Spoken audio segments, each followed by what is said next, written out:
Good evening, folks. It's Diamond with the Oppenheimer Ranch Project, bringing you a grand solar minimum update on Wednesday, April 25th, around 1 a.m. Mountain Time, 2018. You're looking at a live stream of Mount Aoyama, Sakojorima, Kutsatsu Shirane, and Shinmodake. You can see Saku erupting as well as Aoyama outgassing as we speak. There's been an uptick in volcanoes worldwide in the last 36 hours. We'll be watching it and we will get to it. Let's get on with the update. Mount Baker Ski Resort finishes the snow season with 70 feet of global warming goodness. Whew. Take a look at this, fellas. You'd expect the spot that holds the world record for the most snow to get the most snow, and they did. The ski resort declared their 2017-18 season over on Monday, and what a season it was. The resort measured 840 inches of total snow through Monday, 70 feet, which is the third highest amount recorded this century, behind the last year's 866 and 857 in 2010. And what that means is the last three highest amounts ever recorded this century were all in the last 7 years. And that's a boom. And why is it a boom? Because it's science. And it has nothing to do with global warming. It has everything to do with the sun. As we quickly dropped off here in 2003 to now, in total solar irradiance, snowfall totals are at all-time records here in 2010, and then again now where we're descending into 2018, 2019, 2020. And we're going to see all-time records like we've never seen before next year. Just like we saw this year, it will only be ever increasing. So Mount Baker Ski Resort finishing with 70 feet. Next year, we're looking for 80. That's 80 feet of snow at Mount Baker. We talked about the cold and record snow in Montana doubling the seasonal average for an all-time record in recorded history just 48 hours ago at 106.1 inches. And that's a heads up for Billings, Montana. And why? Because it's not over. Let's check the GFS models. Montana is set to get buried in May. Here's May 1st. Right there, April 30th, May 1st. Montana, heads up. More snow for half of the state. Heavy snow in the Bitterroots moving into May. And we have snow in the Sierras and the Cascades, and heavy snow predicted throughout the Rocky Mountains of Colorado. Two events, one happening tomorrow in the plateau here of Colorado, and then we have a quick event moving through Sunday into the Cascades and into the northern Sierras, and that's when the heavy snow falls through Idaho and western Montana. Heads up. Where we're at right here is only 138 hours out, which is high confidence. So there's going to be heavy western snows, which we need because the river season is coming. And that's a heads up. Record cold in April in Oklahoma. Well, it's still 1.1 degrees colder than ever recorded. And they just have a few more days left to hold on to that, even though it's 61 degrees there. So we're going to be watching that closely. Let's get a quick update on the Rhea fire. And boom, thankfully, 98% contained, which is good news. Because it just a week ago, it was only 13% contained. Now, this fire started 12 days ago, and 12 days later, Tuesday, April 24th, it is 98% contained, almost 300,000 acres burned, and you'll get links to the map. So, heads up, Rhea fire is safe for now. Major Canadian cities on track for historic April cold. This is Toronto. Here are the normal temperatures, 12.2 C. And currently this April, not so warm, 7.9 C. Normal April average, 7.1 C. And this April, we're talking 3.6 C. There have been 0 days above 20 C this year. 0. You know how many that means? None. She's cute. Tuesday, April 24th, Canadians either graciously accept winter with open arms or drag their feet the entire way. This is record cold for Toronto, and if you see all the record cold graphs here and the coldest April on record graph, it's going to be in the top one, tied for fourth. You come down here and it says global warming. Oh my God. Yeah. UK weather, Britain to be battered by relentless showers as thunder, hail, and snow fall. And that's a Britain boom. Clearly gummed up by this rag called the Express.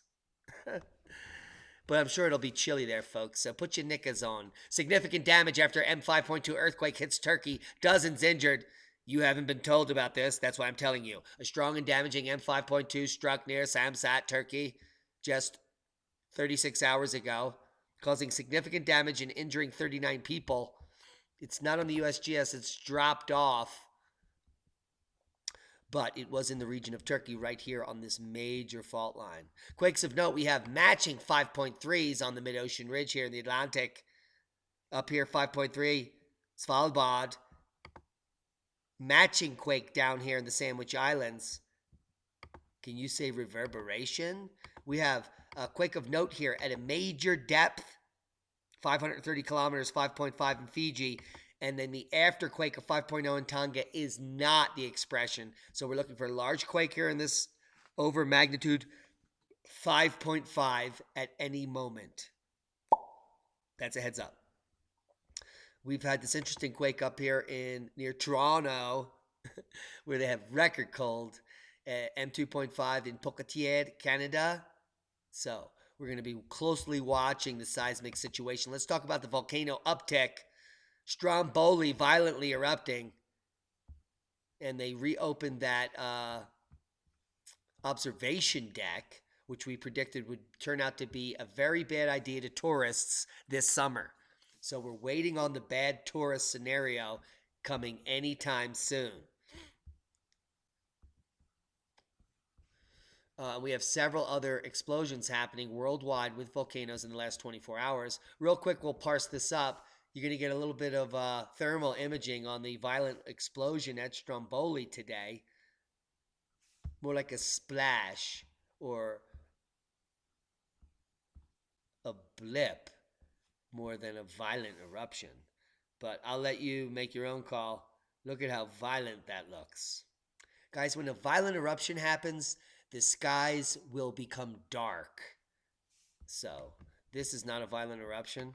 This is like a fart in a lava lake. Whoops, there she blows. Barely.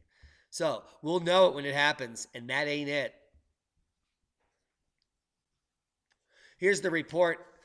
Stromboli volcano, series of stronger eruptions yesterday morning. I'll leave you links to that real quick. Let's run through them. Here we are, Swanos Hema. This is the ski resort from hell volcano, chucking 6-ton boulders at people. Apparently it exploded today. The weather's been poor, so there is no video. Ibico volcano also erupting today. And as we reported yesterday, Kluchaskav on the Kamchatka Peninsula also being reported as an eruption. Reventador. And we have Kilauea, Summit Lava Lake overflowing, and just like in the historic past, this is going to re-erupt in a major eruption of VEI 2 to 3. And for a basaltic shield volcano, that's going to wreak havoc on the people down on the rim of that volcano. So that's happened in the past, and it's happening right now as we report on it. Let's come back here to the live stream at Volcano YT. We have no uptick, but we can see heavy venting happening down here at Aoyama live. So it's fun to come down here and watch how things change throughout the day. Cosmic rays are not increasing. So I went to look at all the monitors, and they're moderating. They're not decreasing. They're staying pretty level. So this is an interesting uptick that we're seeing in volcanoes, and we'll be watching it. Let's talk about Wisconsin. Local communities training for mass power outage scenarios. This is good news. This is preparedness, something that we don't have in our country, and we need it. Called dark sky training exercise. I'll leave you links to it. Heads up. What do they know that you don't know? Nothing. That's why you're watching our channel. So, good news. Evidence for a solar flare caused the Pleistocene mass extinction. Yes, it's not all impacts. They're not all craters taking out these animals. That geologic model of impact is stupid. The Carolina Bays are unexplained. Google it. These are plasma discharge events coming from electrical activity from our sun and the cosmos. And I haven't even read this paper, but it was just sent to me before this update, so I'm going to share it with you, and let's read it together. Evidence for a solar flare causing the Pleistocene mass extinction by Lavalette in 2011. And that's a boom, science boom, because we can't learn anything unless we make our own decisions, right?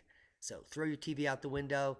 That thing is a brainwash machine. Someone asked me to do an update on the sea ice thickness. Here is April 23rd. You can see that the sea ice has, as we predicted, would surpass 2015 in the third week of April, has surpassed 2015 in the second week of April. It is now slightly above the April ice volume of 2015, and it has leveled off with a slight curve up, so we might get a second pulse, and probably I'm going to predict a higher volume than currently peaking so far, somewhere in the 24,000 cubic kilometer range. But as you can see from the Danish Meteorological Institute data, we are currently 2,000 cubic kilometers more volume than the last 2 years. And we were in the decadal 2004-13 average range. We have been in that range now for several months, and we're going to stay in there. We're going to monitor how far this extends and maintains, because as we descend into the grand solar minimum and into the next glacial phase, these curves are going to continue to move to the right. That's how you build ice. So we would expect it to be to the right of red here, the 2014 numbers, and maintain a little bit more ice than it has than the 30-year running average. So we'll be watching it closely. Those are the facts, and that's what we call science. A lot of you are saying, what can I show my people that are on the fence? The global warmists that are starting to not see it all add up. When I tell them grand solar minimum, they look at me crazy. Well, let's send them over here to magneticreversal.org. My friend Ben Davidson set up this website at Suspicious Observer for the layperson to get acquainted with the serious nature of their future. So quickly you can come over here and get some fast facts on the pole shift. And they can glean some information on not only the grand solar minimum, because the grand solar minimum is happening during the Earth's weakening magnetosphere. Now this shield, the poles, as they flip, are doing it very quickly and accelerating. You can come over here and show them the dynamics of the pole wandering. They can do their own homework at this website. It's laid out so that anyone can watch it quickly and quickly understand that the times we're living in are very unique. And that's a heads up. Hope you got something out of the video. Times are changing. Like I said, the reality is in front of you. The Northern Hemisphere this year, right now, is currently holding 650 gigatons more snow than average. That would cover the UK in 30 feet of snow right now. That would be a glacier. Cosmic rays are increasing. We're going to see epic flooding worldwide, like we've been reporting on for the last 5 months. There are 1,000-year floods happening every year. Next year, it's going to be up here. What would you expect? An increase in flooding. The cosmic rays are going to increase for your entire lifetime. Notice over here, more is down. So as the TSI decreases for the next several hundred years, the cosmic rays are going to increase in ways that will change the face of the planet. The time is now to start preparing for the future. If you want to survive and thrive, find like-minded people, start learning how to grow food, locate water, understand self-defense, wild edibles, wildcrafting. Learn to meditate. The time is now to start preparing. Every second you wait,